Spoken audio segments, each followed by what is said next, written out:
over the different statuses in KHI. So that is sort of like your membership status is what it's called. Yes. Old. Thank you.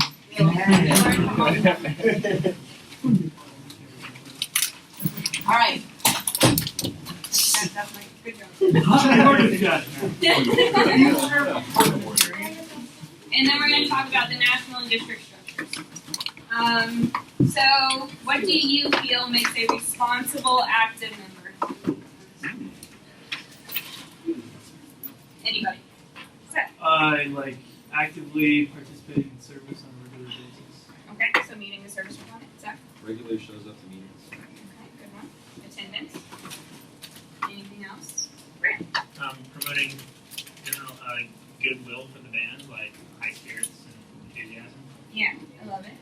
Anybody else? Card? Exhibiting the 5 purposes at least. At least. Good one. Bare minimum. That's what it's Anybody else? Good. So, these statuses are actually very lined out in both our chapter constitution and the national constitution. So, as an active brother, you must be registered students and members of the college and university band program. And nationally, you are required to be in a band once a year. However, at our chapter, you're required to be in a band once a semester. So it's different. Chapters are allowed to make those designations. You have been formally initiated after the completion of the Road to Wisdom, and you must pay your dues. So finance is important to being an active brother. So, describe the process in which a brother can become conditional. Anybody want to tell me how you do that? Wait, how you provide to be conditional? Kind of, maybe. Or why then? Not that one, the first one. That's it. I believe you make a request to your chapter, and then your chapter votes on it, and then also you have to tell the district rep and some names. Okay, so very close. Anybody else? Okay, so, yeah. Kind of, an email, yeah. Anybody else have any other guesses? Neat. So you're along the right idea. So this is sort of what you were talking about, Sydney, is you can request to be conditional if you cannot complete the requirements of an active brother without undue hardship. So what undue hardship means, maybe to be in a band it takes too much of your time and you aren't able to focus on school. Maybe you are in a band but you can't handle the attendance requirements of being an active brother, and that's okay.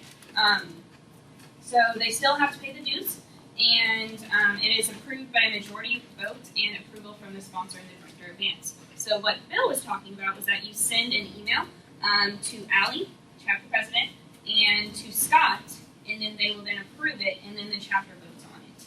So it's not final approval from Allie and Scott, but it is the first step to get through there. You may not maintain it for more than 1 year. Now that is up to the discretion of Scott. So if you end up having more traditional semesters than 1 year, that just takes special approval. Okay? And after 1 year, you just have to resubmit again. Cool? And the way our chapter does it is that you are when you apply to be conditional, you apply to be conditional for a semester. So it's not automatically, oh, we're going to, renew that conditional status. If you want to go conditional again, you would have to resubmit it. Cool? Conditional brothers are not exonerated from the chapter, so they are allowed to go to meetings, they're allowed to go to district and national conventions, participate in rituals. They are not allowed to perform in them at our chapter, but that is not the same nationally. Participate in fundraisers and service projects and social events and everything, so they're not exonerated from everything. Basically, if you're conditional, you're just not required. So, conditional brothers may not hold office, propose candidates for membership, introduce business, vote on any matters, or act in the capacity of a big brother. Just because, for example, if you are conditional, there's that understanding that you don't have the ability to uphold the active status, right? So then why would you be able to uphold having a little brother? You know what I'm saying? So those are just precautionary to where if you can't do the minimum of an active brother, why, would you be able to also do these things? Yeah? So.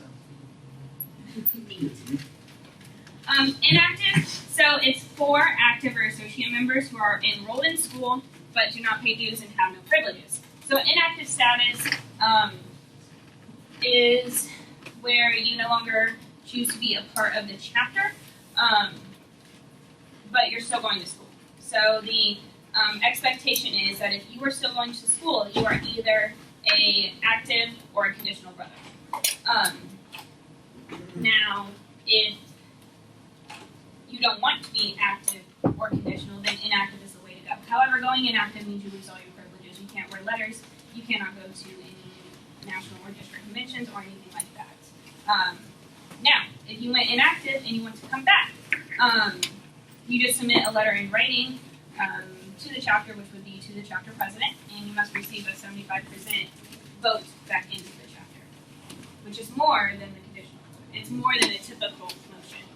Yeah, because the typical motion is half and half. Probation.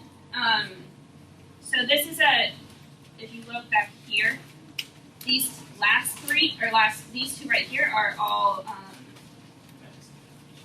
what is that called? That word? Disciplinary. No, not that. Disciplinary measures. So people go on probation if usually the e-board talks about it and then a motion is made, that sort of thing. But it's upon due cause. If you're not doing service, if you're not getting your music points, if you're not fulfilling the obligations of an active brother, that is when probation will be inactive. So it's just like a motion, and it requires that 75% vote. Hey, that's Scott, everybody.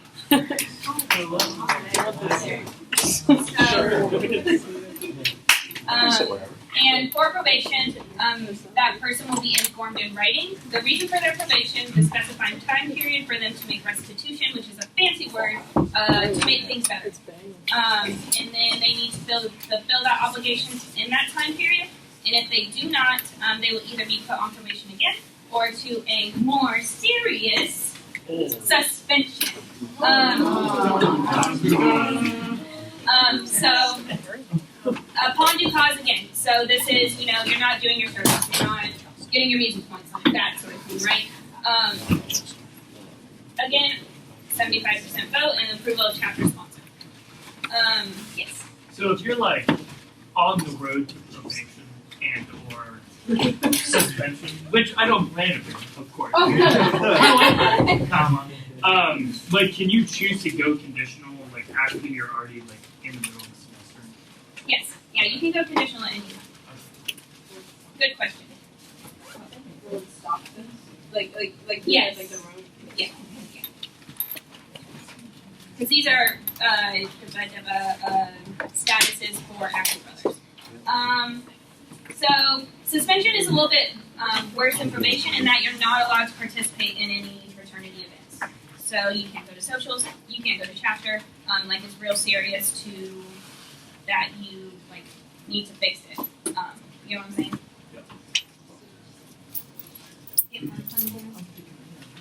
Expelled. This is the worst disciplinary action. To be expelled, you must have due cause, which will will be submitted in writing to that person. And it's again that 75% vote. So they will be given a hearing before the motion is voted on, and the motion is voted on in secret ballot. So in a hearing, they'll have a chance to speak. There'll be questions like how you think a hearing would go. Okay. If this person is expelled, they must return all chapter regalia and property of the fraternity, and names shall be stricken from the master chapter roster at the national headquarters. So, if you go, right, it's kind of scary. If you go to national headquarters, Alpha Eta actually has a folder that has the names of everybody who has been initiated into the chapter.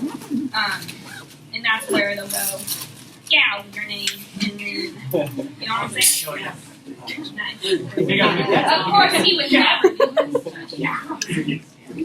So those are all given. So do people when people get expelled? I'm assuming it's fairly rare, but is it normally because of like the same stuff that would cause a suspension?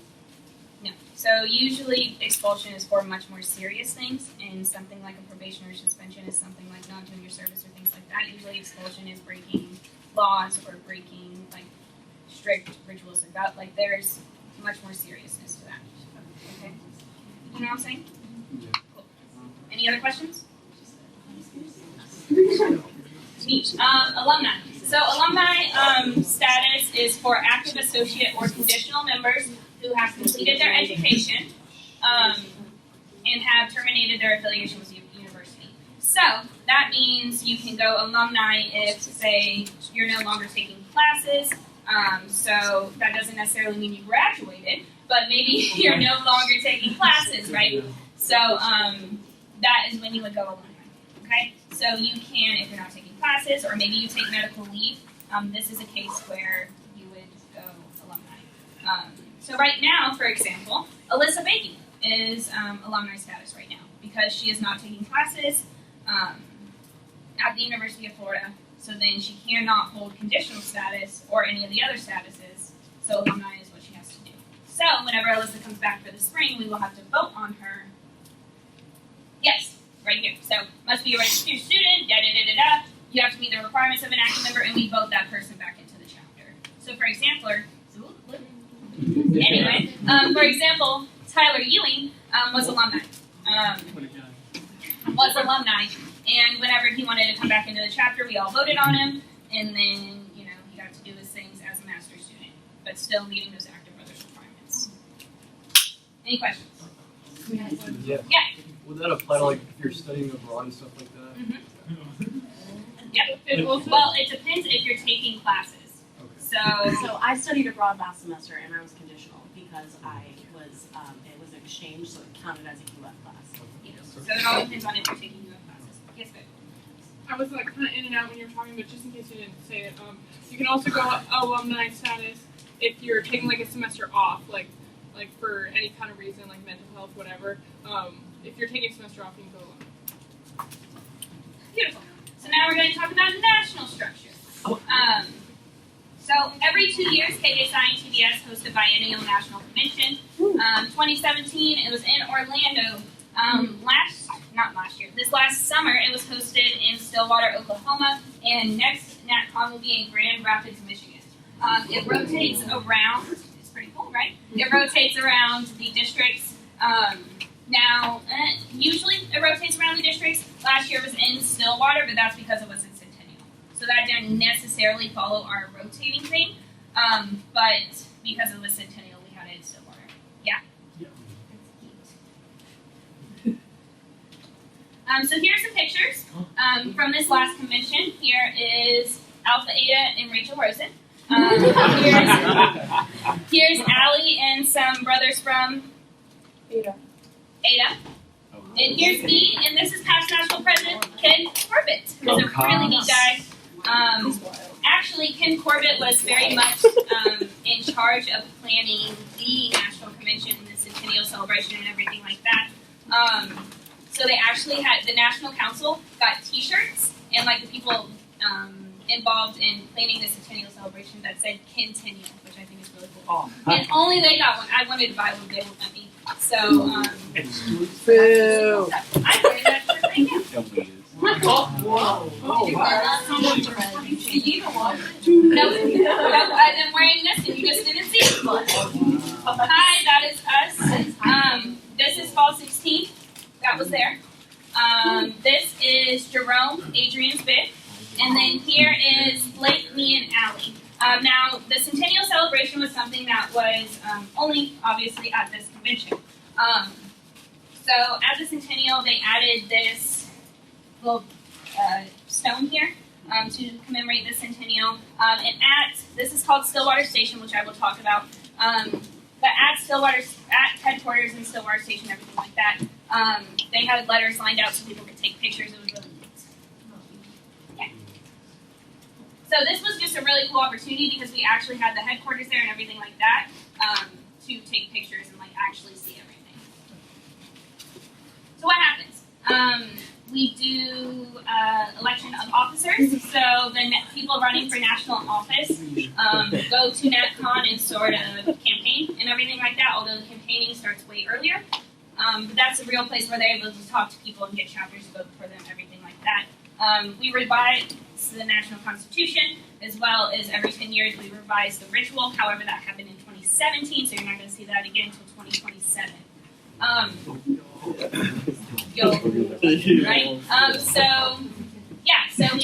And you'll see a lot of these same things that happen at national convention also happen at our district conventions. And then new awards and programs are created. So Scottsdale Alumni Excellence Award, and then different national programs occur, such as there are 2 different chapter awards, which is the Ken Corbett Award and the William Scruggs Trophy, which we have been nominated or finalists in those 2 for the past 2 conventions. Any questions on that? Yeah. National Convention. So National Convention is planned by the National Councils and the National Executive Director. Anybody know who the National Executive Director is? Any brother know? Oh, I can guess. His name is Steve Nelson. Steve Nelson is. You said it? Yeah. Oh yeah. So Steve Nelson is our National Executive Director. He is a very big, important guy. He knows a lot about KSI, and he actually knew A. Frank Martin personally, which I think is really cool. So he's a big guy and he's held that job for a little bit. And then the National Council plans it, as well as this year we had a Centennial Committee, so they worked really hard on National Committee. So like I said, it rotates through the districts, yes, Grand Rapids, and then something that's really cool is that 1 or more chapters, usually 1 KSI and 1 TDS, are chosen to be host chapters for that convention. So if we go back to 2017, when it was in Orlando, it was hosted by Eta Sigma, which is a chapter at UCM. And Iota Psi, I think, is their TDS chapter. Zeta Psi is their TDS chapter. Iota Psi is Kennesaw State. But, yes. Any questions on that? Yeah. He's also the executive director at Alpha Eta Sigma too. Yes. So it's not just us thing. He's a real important guy all the way around.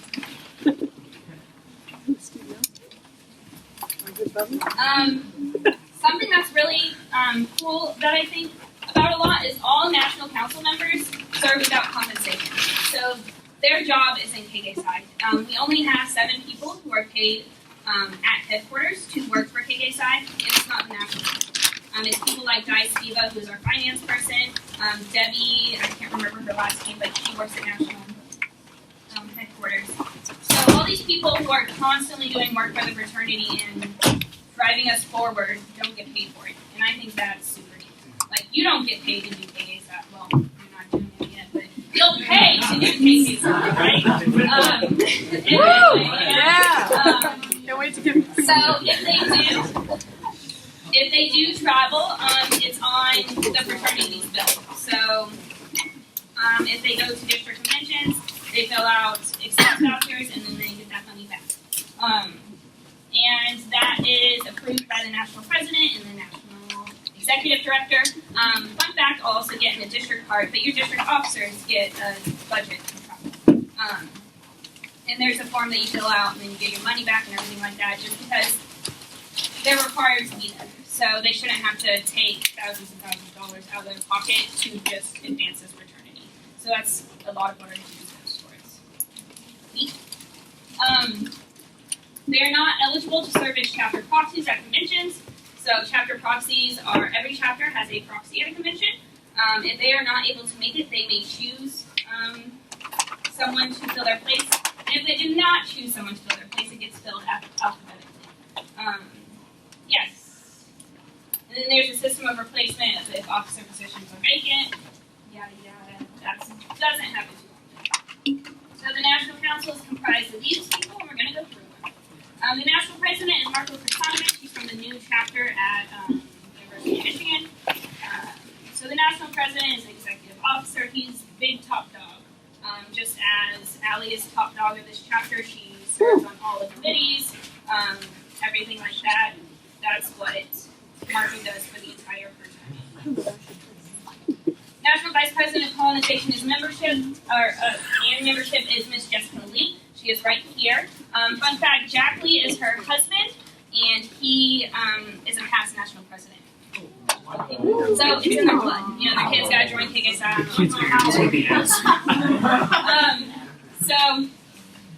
She handles everything membership.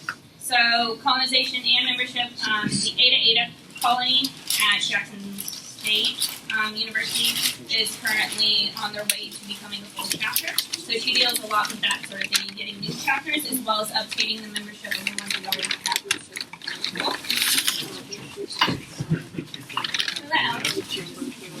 National Vice President of Programs is Mike Napolitano. He's from the NED, I'm not sure which chapter, but he deals with all the programs. So just like you'll see in the district Vice President of Programs, he just does all that nationally. So he deals with awards, he deals with social media and things like that. Any questions? The National Vice President for Student Affairs is Mr. Bowen Coe. It's from the chapter at Indiana State University, Indiana. One of those. And he's such a good bean. He's so nice. Something that I want you to take away from this is all these people are just people. They were once membership candidates. They were once just active brothers in a chapter. And you could be this. They are just people. And that's what I want to point out to you. National Vice President of Student Affairs, their job is to be an active voice for the active brothers. So to have someone on the National Council that's currently advocating for us as active brothers and things like that, that's what it is. Any questions? National Vice President for Public Relations. Now, if you saw those first four, those four are elected. This guy is appointed. So what he does is, just public relations, like you think. He serves as a liaison for KKSI with the college band teaching profession and everything like that. But his job is to make sure KKSI is interacting well with the things we do. Yeah? Any questions? Board of Trustees. So Board of Trustees changes every biennium. Daniel George was just made the chair. Eric Morrison is the vice chair. Adam Pantley has past served as chair, I'm pretty sure. Ed Savoy, Jack Lee, who is a past national president, and then automatically on the Board of Trustees is the immediate past president, which is the person who just got out of serving president, which is Evan Thompson. He is a brother from the Zeta Chi chapter at University of South Carolina. This guy, I'm telling you, he is just, go Pops, he is just he's just a dude. He's just a person. I'm not. Evan Thompson is the dudiest dude I've ever seen. What a dude.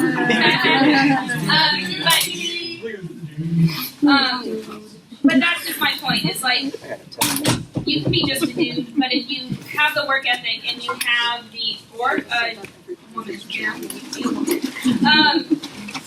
and you can be national president. If you put in the work, if you take KKSI seriously, and you do that, it's possible. Everybody get my drift? Oh, yeah. So, life membership. I think this is the last thing before we get into district stuff. Life membership is a $500 flat fee. It was $400 for a point last year. No, it was for a day last year. It was Bo's birthday. That was and a life membership basically says it's like a higher alumni status sort of thing. You receive a membership card, certificate, pin, membership in the KKSI Alumni Association, and a subscription to the podium. So instead of paying like alumni dues or things like that, you're a life member. And usually, a lot of the times, life memberships are gifted to people as like an honor. So if, say, it happens a lot with at conventions and things like that, where people will gift a life membership to people, or we have life membership raffles, which are really cool. But it's just like a higher honor and a higher status besides just alumni. Everybody get my drift? Oh, yeah.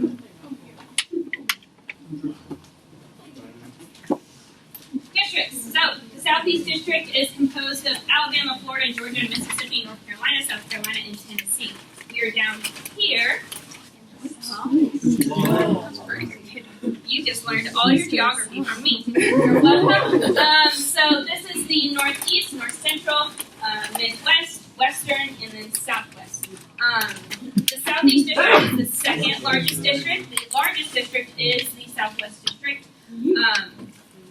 All right. Can we let Levy in someone? And what I'm saying is there is also one more district, the International District, but nobody's in it, so it's kind of big. That's my point. So right now we're just U.S. based. What's up? Why do you have maybe Just in case. We're trying to be inclusive. If and when, baby. If and when. When Cambridge hits us up, we'll be ready. Any question? It wasn't. Oh, fun fact! It wasn't until about the 1980s that districts were separated this way. So they used to be separated into 10 districts, and they were numbered. District 8? Yeah, something like that. Yeah. But yeah, so now they are separated, and keep it quiet down. And they are separated into these 6 districts. So we are the Southeast District. Wow, you can't see that picture. Anyway, this is what the picture actually looks like. 2 years ago, we actually had a little competition for someone to make the new SED logo. Hello, this is me. I am the district president for the Southeast District.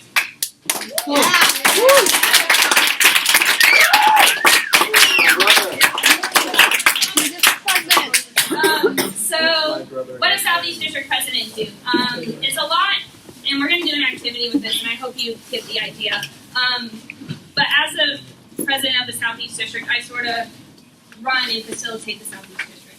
I help all chapters. We have 46 chapters in the Southeast District. So I am in contact with all 46 of those presidents. I help them with any chapter issues they may have. I facilitate all of our council meetings. So just like Allie facilitates chapter meetings, I facilitate council meetings. And I just serve as a model and as a help to all the other people in district council. This is my second year as district president. One more thing is that you plan district convention. So district, and we'll talk about it in a second. But district convention happens every year. This year it will be in Pine Mountain, Georgia, at Callaway Gardens. It's a very beautiful resort, and it's 3 days long. And at district convention, you get to meet a bunch of brothers, and we do some of that same stuff like elect officers, go do business, revise the Constitution, District Vice President of Membership is Miss Jillian Jenkins. She's from the Epsilon chapter at Mississippi State University. Fun fact is that she actually wasn't elected to this position. I also wasn't elected to district president.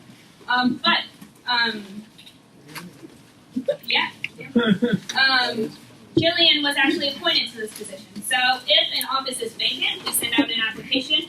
Everybody fills out the application, who wants a shot at it, and then the district council chooses. District Vice President membership handles all things membership. So she will work with the district or the chapter VPMs of the district. She plans district leadership conference in MER, which we will go over, and then she serves as a member of the district council. So just how the 8 officers on our e-board, that's like an extra thing that they do. All these people have that extra thing of serving on the district council. Which does that? Neat. District Vice President of Programs is Jessica Needham, and this is actually her second year serving on the district council. She's from the Eta Sigma chapter at UCF. And District Vice President of Programs, if you think back to National Vice President of Programs, she deals with programs. So she deals with awards, she deals with social media stuff, everything like that. So for example, we have this program called Reach for the Stars, which has, Yep. you're doing a good job, almost there. And so what they do is they, what she does is with Reach for the Stars, there's a district liaison, which is actually Emily Jones. It's a new position in the chapter.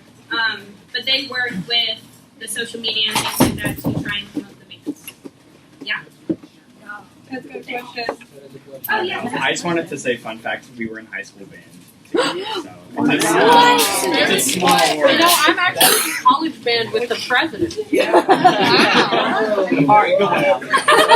Hey, these are just regular people.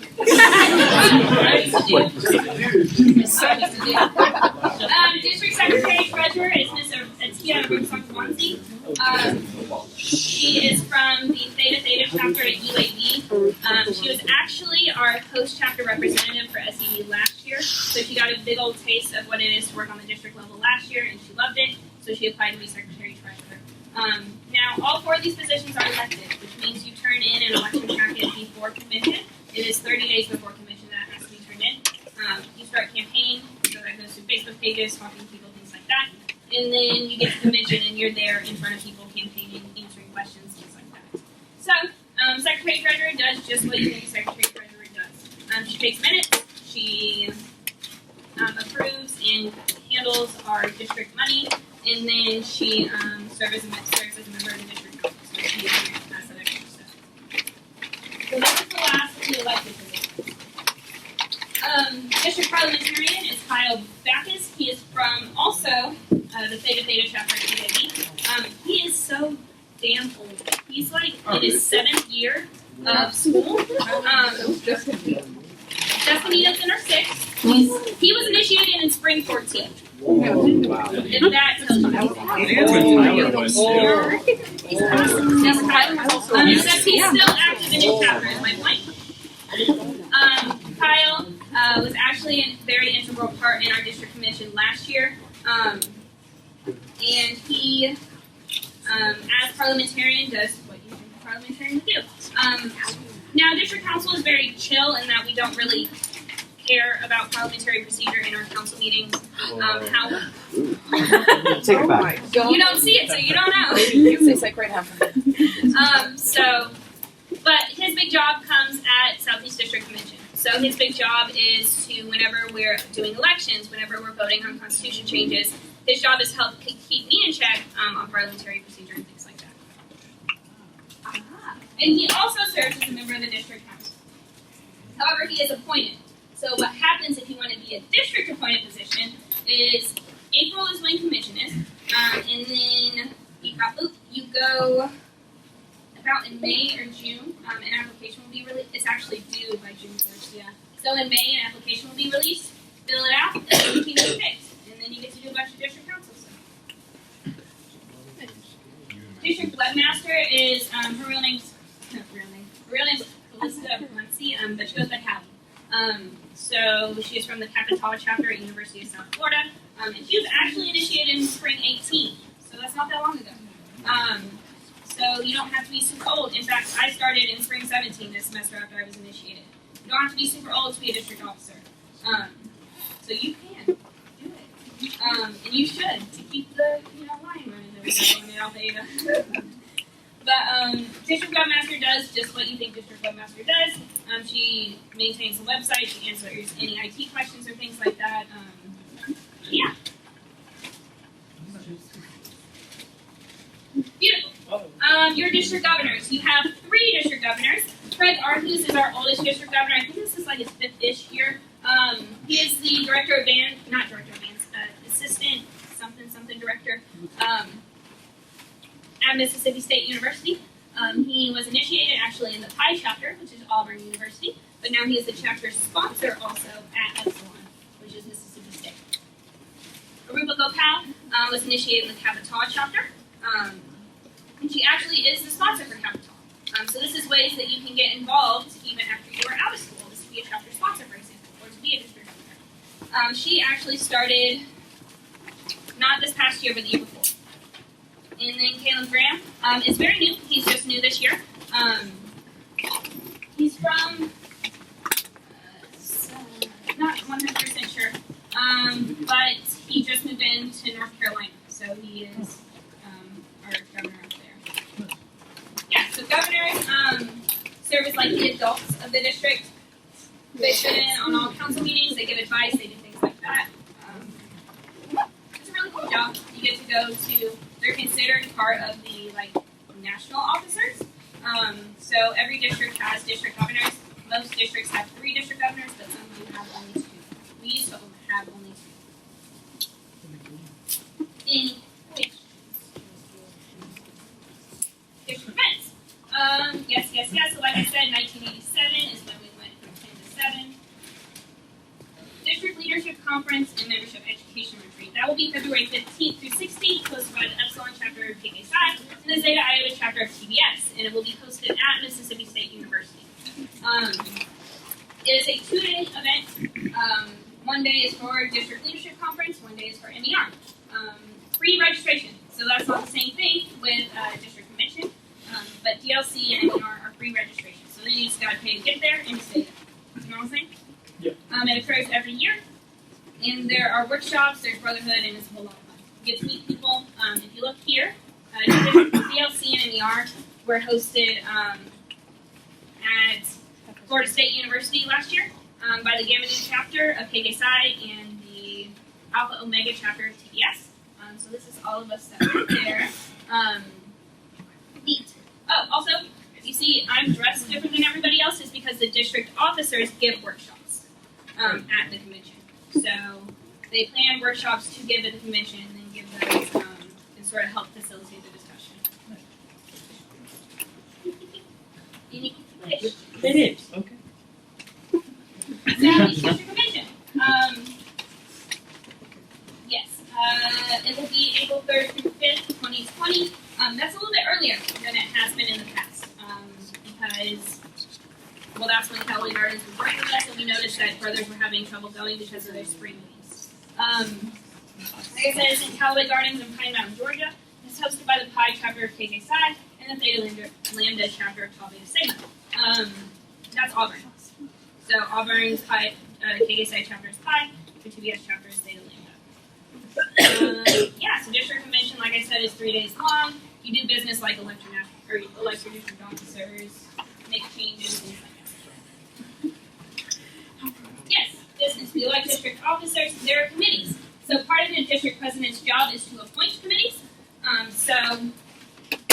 It's actually 11 days before convention. Those committee appointments must be sent out. A lot of workshops, and these workshops are given actually by national officers. So remember DLC, it was not, it was by our district officers. But at Southeast District Convention is given by your national officers. There's a lot of alumni engagement, so you do not have to be an active or conditional or associate brother. To go to this, you can be alumni. So we have a lot of alumni that go out. There's a music hour, which is something that's also not in DLC. So what's offered at that is reading band, jazz pep band, song workshop, and then dance clinic are options for that. Oh, yeah. Okay. And then there's a banquet, which is what we're at here. Something that happens at banquet is national officers give out awards. So if you look here, this guy right here is Curtis Newson. He is a brother from the Gamma Nu chapter. And these are J. Lee Burks, which is a national award for active brothers. So the scope of banquet is those national awards are given out, as well as some district awards. And then one more thing is if you look here, there's some guy right back here with the tables kind of messing around, right? Last year we started having step show at convention, so which is really freaking cool because you get to see the HBCU chapters who are really good at stepping, step and like kill the game. So that was something that we added last year. That's a really fun thing for the brothers to participate in. Brothers and sisters. Any questions? So Alpha Eta on the district level. This chapter is very rich in the district participation, holding office, everything like that. If you look here, Jason Ortiz served as district president. Dylan was the parliamentarian. Jerome was secretary treasurer. Courtney served as parliamentarian. And then I've been serving on the district council for the past 3 years. The first time as VPM, and these past 2 times as president. So that's what I was talking about when I said we got to keep the line going. So I'm graduating, so somebody just has to run for district office, you know?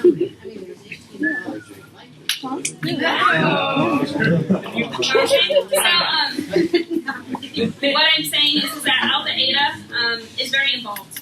We are extremely involved at the district level. show out at events. Everybody knows who Alpha Eta is.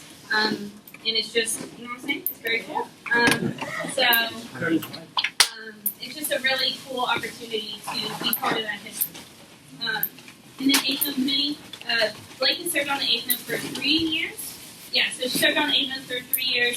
First she was a member because we did not have specified positions. Then she was an editor and now she's chair. Did you want to say something? I'm actually the reason why there are positions on the AFNO. I thought it was poorly run, and I did some things, and I changed how I wanted it to be seen in the future. And you can make changes on the district level. It's as easy as having an idea and finding the people who to say your ideas to. I was editor for a year, and then now I'm chair, and we're coming out with the publication probably in spring, because We're gonna get on it. we'll get there. But that's just another example of Alpha Eta being involved heavily on the district level, because individual brothers decide to, run for those things and, try really hard at these things and put that care into it. And we need people to keep doing that. So I highly recommend that if you are interested in it, that you give it a shot, because what's stopping you, a little story about district things is whenever I first went to DLC in 2017, I was like, I don't want to go to any of these other workshops. Why don't I try and go to the district officer one? So I went to it. I knew Jerome was a district officer. And I showed up, and then afterwards I kind of walked out, and I went to Jerome, and I said, hey, is it too? And he stopped me, and he said, no, it's not too early. And I said, well, damn. I'm doing it. And so it's not too early. If you have the drive, if you have the care, if you have the work ethic to do it, it's not too early. So give it a shot. Everybody know what I'm saying? Oh, yeah. So another thing is that at the 2018 convention, we were named SED Chapter of the Year, which is pretty neat. Out of 46 chapters, to be the highest one. And then we have high attendance at district events. Now this is mixed, Alpha Eta and Beta Psi. That's a ton of people, y'all. And this one was actually at Georgia Tech. This was my first thing that I run. So we had a ton of people go out to the event, and we don't expect that to change. So when it comes around to DLC and SED, if you have the way to go, then, or like the money, things like that to go, then I think you should. You get to meet brothers from all across the district, and there's really no other time or opportunity like it. Nice! All right, so everybody clear off your desk, please. Oh, I'm getting up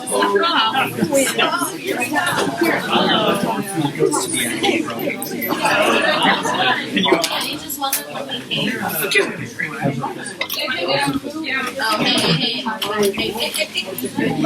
Hey, everyone. Hey. So, 2319 was not open when we got here. Pending Lavana telling us it is still open right now. Yes. There are brothers in there, so. Yes. Let's clear out this aisle.